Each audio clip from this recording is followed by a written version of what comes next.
Hello, everyone, and welcome back to another episode of the English Boys. And this week, as mentioned from the last episode, we are going to be analysing the play called The History Boys, which is where we got our name from, and also it's written by Alan Bennet. It is indeed, yeah. So, History Boys is a personal favourite of Samuel and I's. Together we watched the film, seen the play at the Everyman in Cheltenham. That was very cool. We've both read the book and watched the film. Did I say watch the film? I might have done. And then we are in drama. We're together performing some scenes from it, which is really good fun. And Yes. so yeah, we're very excited to talk about it today. And I think it should be a good time. Yeah.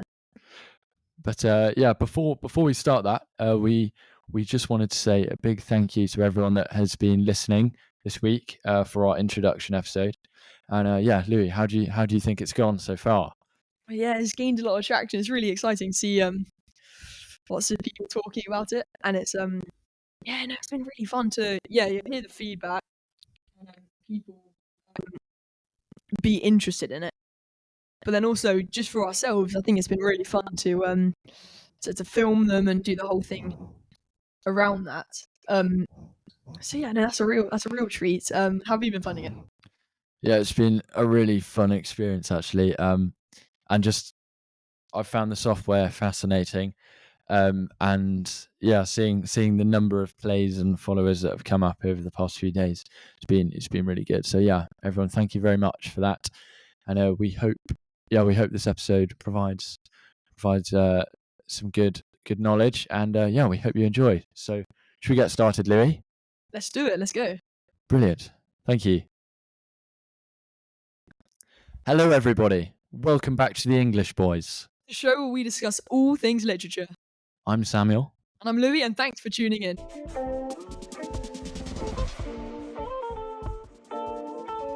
Let's delve into the History Boys. Let's do it. So yeah, Louis, could you give us the first little bit about the plot of this play? So, History Boys by Alan Bennet is set in the 1980s in a Sheffield grammar school where these 10 boys are all classmates and learning together. Brilliant. And they finish their upper sixth year and they all achieve A's in their exams, which for at the time was quite rare, or the stereotype was that was quite a rare thing to happen. So the headmaster has asked the boys to stay on for another term to prepare for a exam that potentially could get them into Oxford and Cambridge. What happens next, Louis?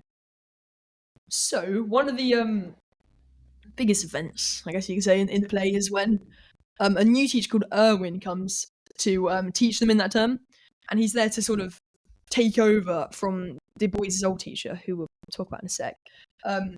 So this man's called Erwin, and he's younger and big fresh face, fresh out of uni, and he's here to teach the gents about the subject, English, history, all that jazz, and Yes, and Erwin teaches the boys about this new exam technique, and it's all about getting you to write essays that are original and have flair. And the boys are very used to, with their GCSE and A-level exams, writing pure fact and just memorising the textbook and getting that fact down. And Erwin teaches them that is not what the markers are necessarily looking for. They're looking for flair, originality, alternative opinions, and the boys really struggle with that. And partly it's because the stereotypical private school students that would be applying for Oxbridge at the time, it says in the play, they would have gone to Italy, gone to France, travelled around, and they'd be able to talk about the historic sites in a unique way that they'd been asked to talk about in their essay, compared to the boys, as they are poor working class boys from Sheffield. And I think just adding on to that point, I think that's a really eye-opening thing to sort of learn from. So especially for us, as this is our GCSE year, and we're writing all these essays in English and history. I think having that really inspirational flair. I know that sounds really weird, but that originality in their essays, expanding more from just the fact to really stand out against the crowd. So yeah, then moving on. Hector is the boys' teacher before Owen arrives, and the boys have a really strong relationship with Hector. So he's really fun, really makes the boys really enjoy the subject, really make them interested in a really sort of like attractive way, which is really nice. But then later down the story, we find out that Hector's a paedophile, and what he would do is asked if the boys wanted to get a ride home on his motorbike, and he would grope as he does so. So that is one of the that's one of the main sort of events that gets tackled in the play, and it brings about a theme, I think, of a dark theme like that, which shines out through the play, adding a sense of darkness, even though a lot of it's quite comedic. So yeah, what do you think about that? Yeah, it's a shocking event, really, and I think it does reflect, or it definitely challenges the sort of the secretive stereotype of teachers at the time, potentially. Not all teachers, obviously, but yeah, and it's hard because the boys are almost men. In fact, they are men. They're 18, they're 19 years old, so they don't necessarily mind. But the headmaster finds out about this, and he is livid, and in my view, rightly so. And yeah, and it's all about Hector he loses his job in the end. But it's hard because the boys have a real connection with him through English language, through the essays that they write with him, through the countless hours of study and revision that they've done with him in GCSEs, in A levels. Yeah, so I think it's really difficult for both the boys and Hector. Yeah, I also think that after a while, Erwin, because he's teaching them about the right exam technique for Oxbridge, the boys get bored of Hector, get bored of his antics, and then sort of revolt against his ways. Which is quite really sad in a way, because you grow to love Hector as his person who cares so much for the boys he teaches, and then the boys kind of turn on him in that way, and kind of adding to that, the aspect of paedophilia with Hector, even though that's a really horrendous, awful thing, you almost feel sorry for him in the especially at the end of the play, as he's this old man who's really kind and really fun with his students, and he has this this habit of groping them, and it's really you begin to feel sorry for him, even though it's a really sad and awful behavior of his. So I think that's a really interesting point that I think Bennet may have chosen to include, to sort of add to the depth of the play. Yeah, and then towards the end of the play, the boys get their Oxbridge offers, and they all handle it in different ways. Some of the boys end up going to Oxbridge and using their degrees in ways that sort of the traditional ways, having a vocational job such as a lawyer, a journalist, a doctor. And then other boys have a sort of a different reaction to it. They've not enjoyed the process of trying to get into Oxford and Cambridge, and they've seen it as sort of dehumanizing their status in social class. But we will talk a little bit about that later with a few different characters. But yeah, and Louis, can you tell us what happens at the very end of the play? So at the very end of the play, Hector ends up dying in a motorbike crash. He offers to take Erwin on the motorbike, and they go around a corner and they spin off. Hector dies due to his injuries and just his overall old age, couldn't handle the crash. But then Erwin is injured, so that kind of puts a bit of a morbid spin on the play. But it's quite it's quite sudden, I think, because in the production we watched, it was quite suddenly revealed. And again, that just adds a realistic, dark spin on the play that juxtaposes the comedy throughout. Yeah, I think that was really well put, Louis. And I think going back to the boys' view of Hector, it then at the very, very end of the play, they realise Hector's true intentions, which was to teach English and to keep it going. And yeah, and I think they reflect on that. And they are all devastated to find out that Hector died in the crash. There's a phrase that Hector says, which he says about English literature. There we go. Oh, there we are. Brilliant. Thank you, Lee. Sorry, just getting out in the book. That's right. Hector says, pass the parcel. That's sometimes all you can do. Take it, feel it, and pass it on. Not for me, not for you, but for someone, somewhere, one day. Pass it on, boys. That's the game I wanted you to learn. Pass it on. And those lines are the final lines of the play. It's quite moving, actually. Yeah. And I think it's showing Hector's true intentions, which was to keep the fire of English alive in the boys, and kind of telling them to keep it going, and to keep education going and academics. And I think that's really powerful. Yeah. And I think for Samuel and I think this play's really inspired us in that aspect of academics and education. And I know in this they portray it in quite an extreme way, but I think speaking for you as well, I feel like the boys' work ethic is really admirable, and the sort of joy that comes with learning, I think has really seeped into our lives. I think especially for English, that's given us a lot of sort of motivation and joy that we hope shines through into our work. Shall we delve into some characters? Yes. Brilliant.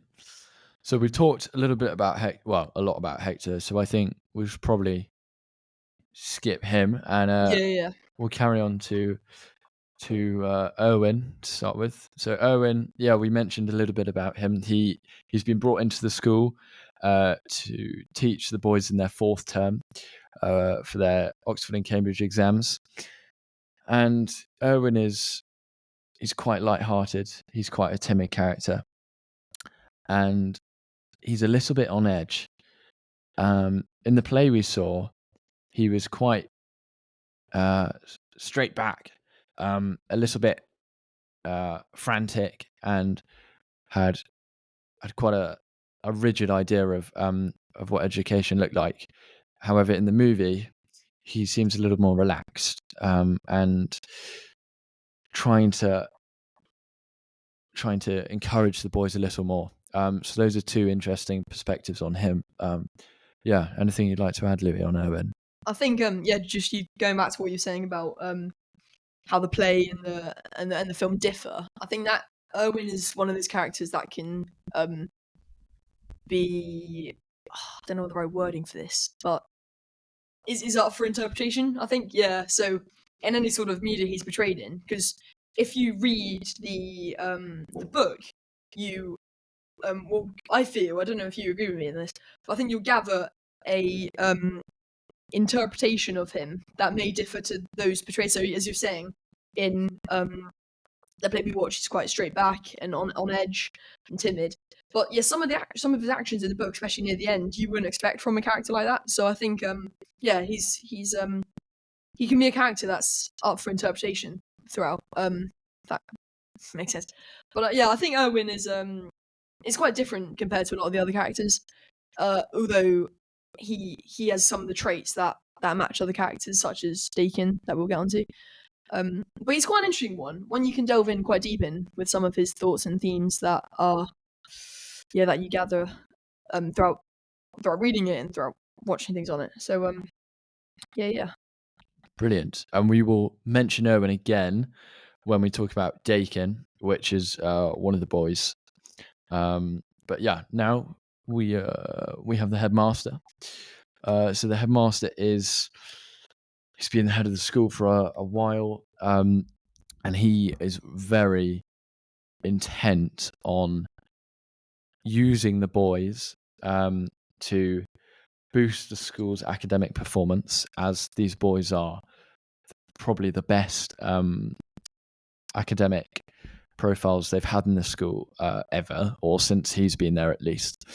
And he is a sort of a no-nonsense guy, quite shouty, a little bit rude. And yeah, he brings in Owen because he is not a fan of Hector. He does not like his teaching style. Hector's very radical with his teaching, and quite fluid, whereas Owen, yeah, likes a more traditional exam technique sort of style. So yeah, and the headmaster, he finds out about Hector's sort of weaknesses, insecurities, things that he's not supposed to be doing, and he gives Hector an ultimatum. Yeah, Louis, do you want to carry on? Yeah, I think exactly what you're saying. I think that's perfect. And I've just found a quote from the book. So there's this fantastic scene where the boys are is it a Belgian hospital? Was it? Or French hospital or something? Yeah, they said it was a Belgian hospital. Yeah. So that's a really, really comical scene where the boys are all speaking French in this really comedic way, and then the headmaster walks in on them having these antics, which they do with the boys and Hector, and he plays along with it for a little bit, trying to but then he goes on to say, enough of this silliness. Not silliness, no, but Mr. Hector, are you aware that these pupils are Oxford candidates? So I think that really suggests where his priorities are. He thinks learning, and just exactly what you were saying about he's using these boys to show his school off, and he doesn't have time for the silliness that the boys have with Hector. But I think I don't know how I feel about the headmaster. I think he kind of contrasts quite a few of the characters as that authorial role. But I think sometimes he can be seen as, I think in the play we watched, he could have been quite a comical character. He had some good moments, but I think he's quite strict and to the point and direct. Yeah. And just one last thing on the headmaster. Once he finds out about Hector's sins, let's say, he tells Hector, I don't want to fire you because your service to the school has been devout, even though I don't agree with you on many things.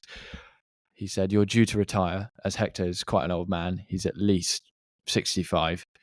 And he says to Hector, I'm going to release your fireage from the school as sort of a retirement. So he says, once the boys have left the school, once they've completed their Oxbridge 4th term, you are going to leave. And if you don't leave, I'm going to fire you. So, yeah.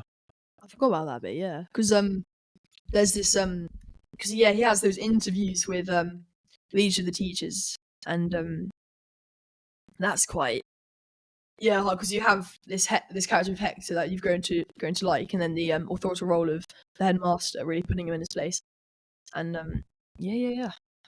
So Mrs. Linnet, what do you want to say about her, Samuel? Mrs. Linnet is the boys' main history teacher for GCSEs and A levels, and she is sort of like a mother to the boys. And they give her a nickname called Tot or Totty from her name Linnet. And yeah, she's quite a sympathetic character, but she has her morals, and she's quite again straight to the point. And yeah, she gives quite a lot of advice to Owen when he first joins about the school, about the headmaster. And yeah, I think the boys, they really like her. But she, I think, doesn't teach them in the end because Owen is brought in. And I think she misses that quite a little bit. Louis, are you finding a quote? I'm trying to find a quote, but there's this scene when when the boys are getting interviewed with the teachers, and she kind of has this I don't know if outburst is the right word. It's a bit more calm than that, but she really sort of expresses the sort of downtroddenness of women in. I think it's in the school, but just generally in general, she really expresses that to the boys, because I think throughout the play there's a big theme of like masculinity and that sort of stereotype. So I think that's really shown off in a really interesting way, and I think it's important that happens to really express more important messages. I think the further we talk about History Boys, I think it's apparent that throughout the play, and despite comedic aspects or just shenanigans that happens, there's some deeper thoughts that are expressed and meanings, whether that's through like paedophilia, but then here with the this bit about feminism, I think that's really really important. Don't want to add on to that at all. Brilliant. Yeah. So Louis and I have just found the quote in the play here. So yeah, Mrs. Linnet is, as Louis said, she has a bit of an outburst to the boys and to Erwin and to Hector, and she says, "I'll tell you why there are no women historians on TV. It's because they don't get carried away for a start, and they don't come bouncing up to you with every new historical notion they've come up with. The bow wow school of history. History is not such a frolic for women as it is for men. Why should it be? They never get round the conference table. In 1919, for instance, they just arranged the flowers, then gracefully retired. History is a commentary on the various and continuing incapabilities of men. What is history? History is women following behind with the bucket. And I'm not asking you to espouse this point of view, but the occasional nod in its direction can do you no harm." Yeah, I think you put that a lot better than I did. But no, that quote really really expresses that. So thank you very much. Brilliant. Thanks, Lee. Right, so now we're actually going to talk about three of the boys. There are about 9 or 10 of them. Some of them are a little bit more significant than others, but out of the 9 or 10, we're going to pick 3 who are really the main boys. So yeah, we're going to talk about.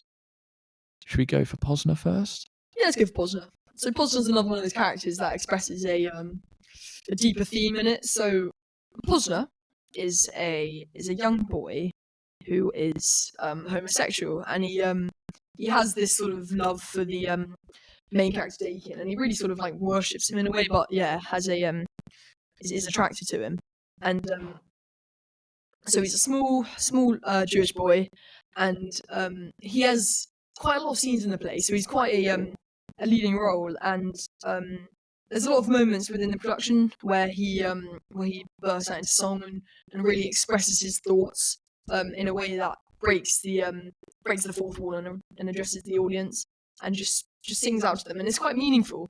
I think quite deep and important to understand that. As we mentioned, it's quite a like all the boys are quite masculine and bolshy and things, and Posner's character is a bit downtrodden, but it's for him to express that, and in the end, he does. Oh, well, I think Dakin always knew he liked him, but he does sort of have a go at Dakin about saying how much he likes him. So that's quite cool. What do you think?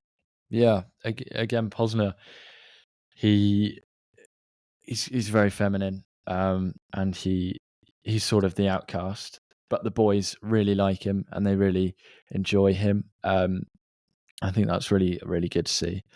And yeah, there's a bit in the play that Posner says which is quite accurate in terms of his character. Some of the words aren't exact for explicit reasons, but he says in his little high Yorkshire accent, he says, "I'm small, I'm Jewish, I'm from Sheffield, I'm screwed." Now you can make up your mind about the expletive, but yeah, I think that quote really shows us his mindset in the play. But yes, brilliant. So should we move on to Dakin now? Dakin, yeah, let's go to Dakin. So Dakin is the I would say he is probably the main character of the play. But yeah, I'd say so. Well, especially out of the boys, he's the boys' pseudo leader, and I wouldn't go as far as to say he's the most academic out of all of them, but he's the most confident and charismatic, and he gets with the ladies, if you know what I mean. And he's quite an interesting character. There's a lot to break down about him. So do you want to address some of those? Brilliant, thank you, Louis. Yeah, like Louis said, Dakin he's a bit of a lad.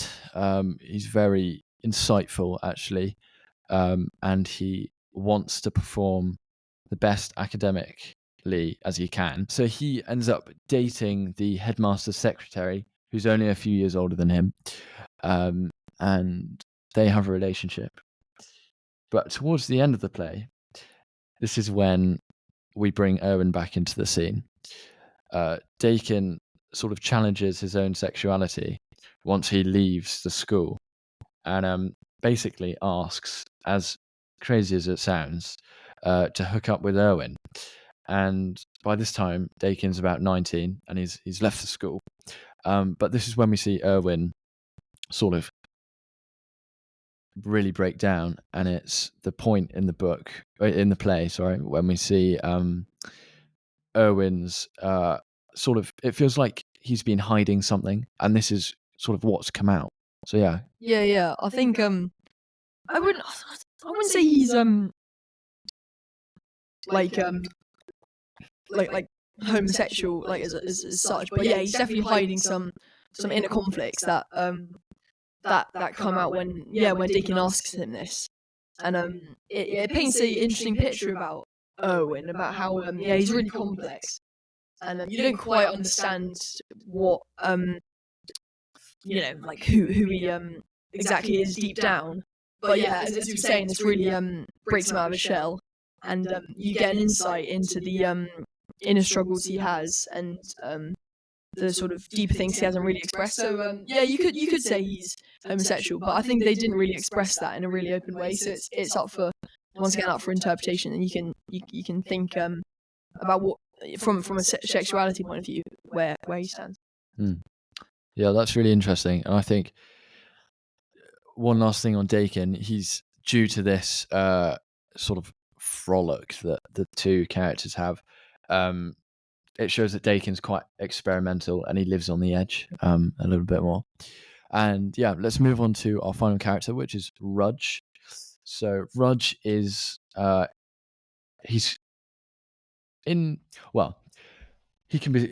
be portrayed in different ways. In the film, he's portrayed as a little bit stupid, a bit dumb, and I think that does come out in the dialogue in the play. But yeah, he's a little bit quieter, and he ends up working really hard for his Oxbridge application, because he feels as though he's not as academically capable as some of the other boys. At the end of the play, gets his Oxbridge application, and yeah, Louis, what does he do? So he was the only one to reject his offer, despite it being a really good offer, and that really creates an interesting point, because as you say, yeah, he's a bit dim, but in the play, he would always stay behind after lessons, just scribbling in his book, working really hard. So despite this real determination for him to work hard, despite his maybe lack of intellectual ability, he worked really hard towards this application towards Oxford, but then he turns it down, which I don't know how much, you might know a bit more about this than I do, but I don't know how much it's explored about why and his inner thoughts about why he chose to do that. But again, it makes you think, and you can interpret a lot of the subtext that might be able to come out from that. Yeah, I think the main reason why he rejected the offer was, it states this quite briefly in the play, but it talks about the fact that when Rudge went for his interview, they asked him questions about why he was there, and why he wanted to go to Oxford, and Rudge, and he was asked a question about his surname, and apparently there was a faculty member, I think, who was part of the Oxford board, sorry, and he had the surname of Rudge, and Rudge was asked about this man, and Rudge said it was his father, and on that merit only, Rudge was then, in his eyes, accepted. And I think that's probably the main reason why he rejects the offer, is because he realizes no matter how much hard work he puts in, at the end of the day, it comes down to hereditary positions and to social class. And I think he ends up becoming a bricklayer. It's really a really interesting turn of events. Yeah, that is really interesting. I remember a bit about his father, but I don't remember it in that much detail. So thank you. Yeah, and him becoming a bricklayer, despite all this hard work, is another sort of like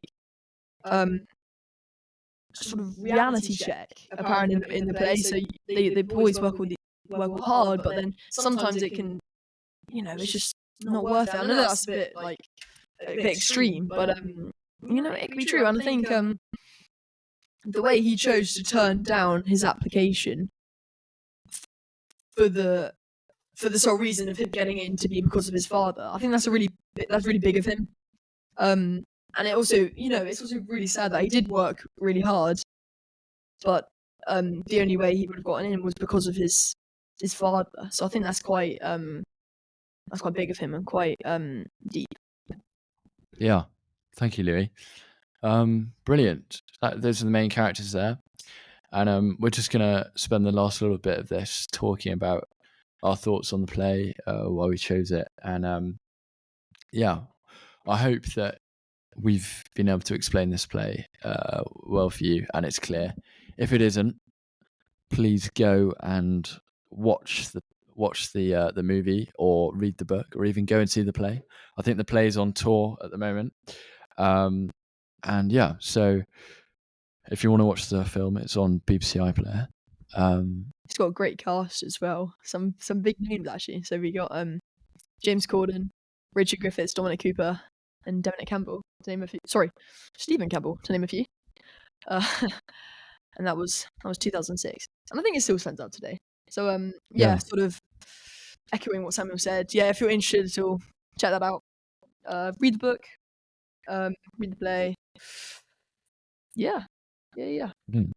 So I think Louis and I often like to compare this play from a work ethic point of view to the Dead Poets Society, which is quite a common view, but I think it's quite an accurate one, really, about the boys.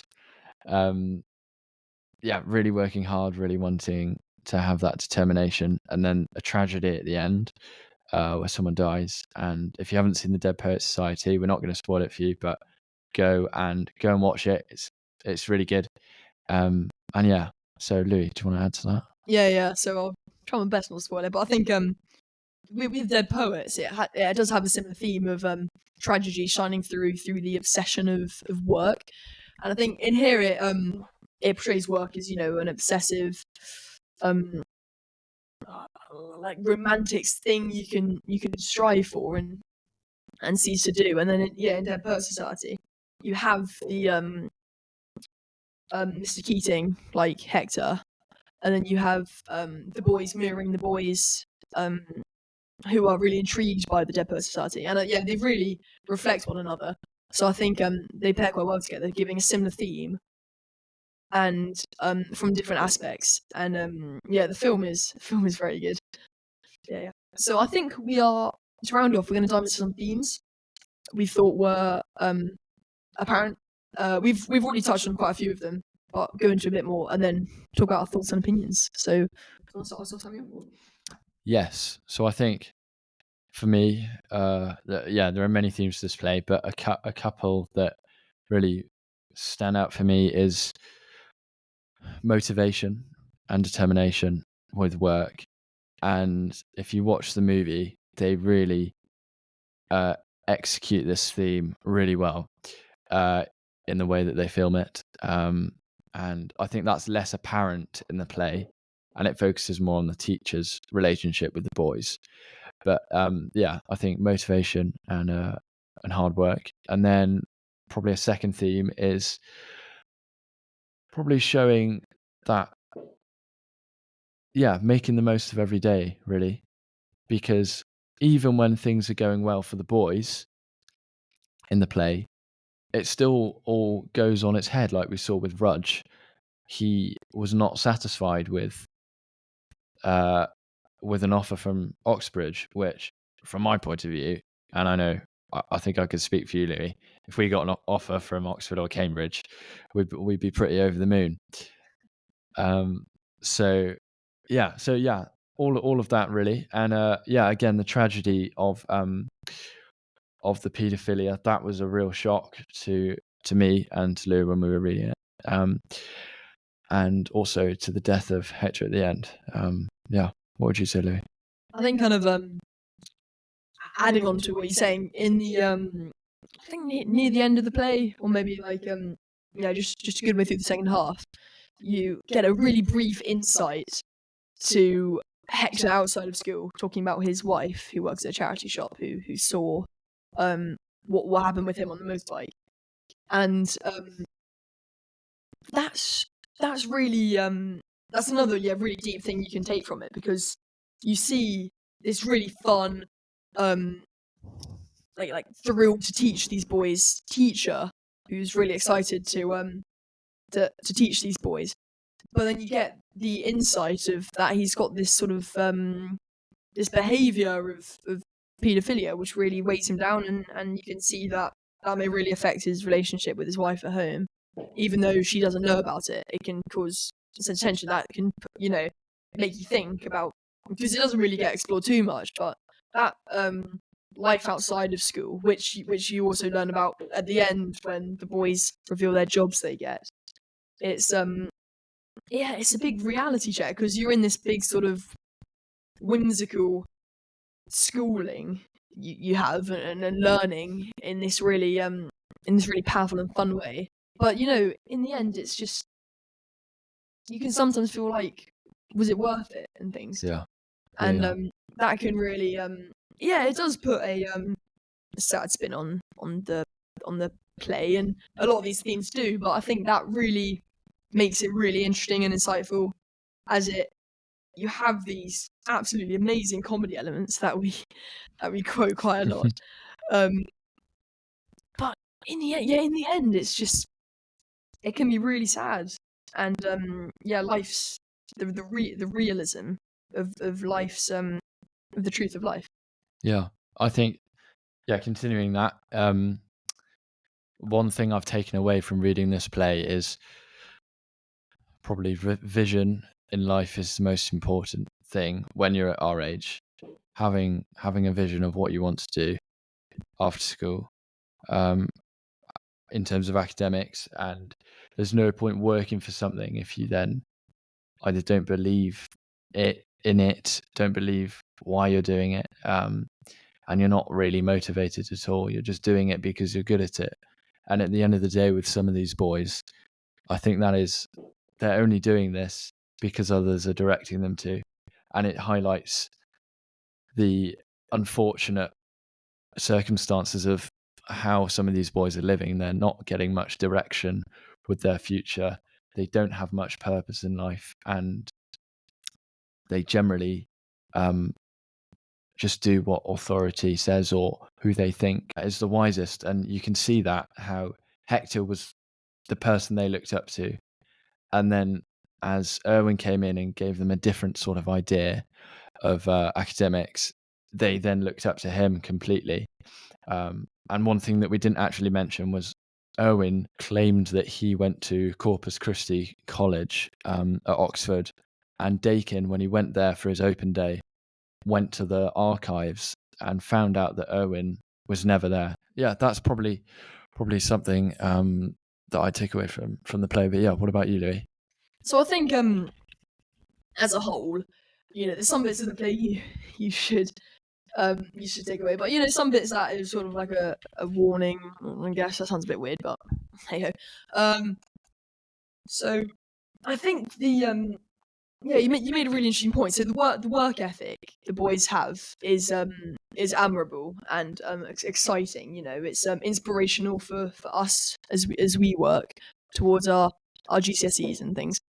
But then also, I was just, if you don't mind looking at some of the notes you made, and you mentioned, you know, the theme of sexuality that's apparent, you know, with Posner, with Dakin and Erwin and Hector, and then you put a really interesting thing about, you know, finding your place in life, and I think that's something I feel you can take away from this play, is it touches on a lot of you know, big heavy hitting themes of um of life, of education, of school, and all that jazz. So I think what I feel you can take away from is the display as an encouragement of understanding who you are and what you want to do with your life, whether that's from an academic point of view of wanting to go to Oxbridge or any other good universities, and chasing that dream job, or just in general finding what makes you tick, what makes you sing, of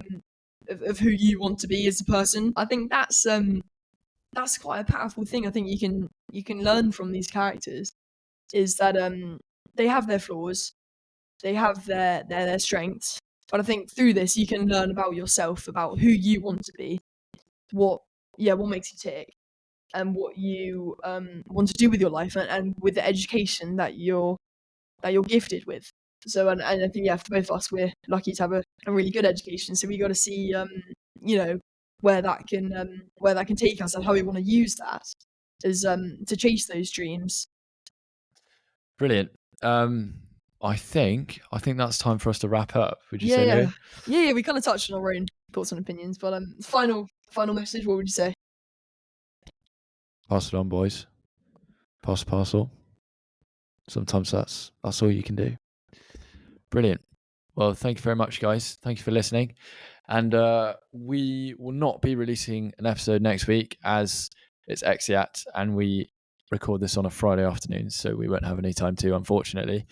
But we have some exciting things lined up afterwards. But yes. And just one other thing, if you would like us to perform our piece from the History Boys, we can do it over the mic. So if you'd like us to do that, please let us know in school if you're listening from school, or just put it in the comments on Spotify. It's a little bonus episode. Yeah, and we should be getting this out on Apple Music and Apple Podcasts pretty soon. Yeah. We're in the process of sorting that out. So yeah, brilliant. Thank you very much for listening. Thank you, everybody. Stay tuned for our next episodes, and thank you so much for tuning in. We've lucky enough to have a lot of traction gained, and it's been really exciting to hear about that. So no, thank you for listening, and keep reading.